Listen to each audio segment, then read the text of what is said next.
Okay.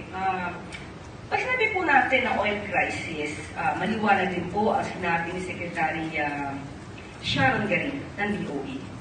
Na sa ngayon ay hindi pa kinokonsidera na meron tayong oil crisis dahil kompleto po tayo at enough po ang supply ng langis. At nagpupursige po ang DOE at ang pamahalang ito sa utos na rin po ni Pangulong Marcos Jr.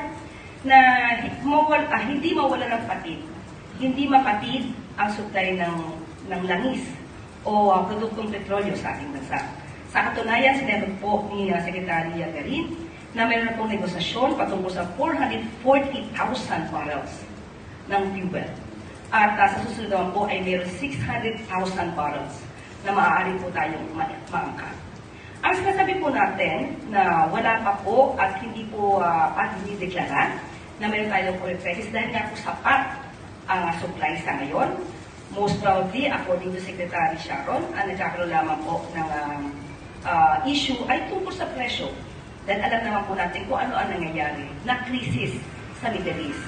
Ang nais po sabihin ng Pangulo patungkol sa oil crisis, pinapatungkulan niya po doon ay ang oil crisis sa Middle East. Pero sa ngayon po, sa atin at sa payo rin po Secretary Garin sa ating Pangulo, wala pa po tayong maaaring gawing oil crisis sa bansa.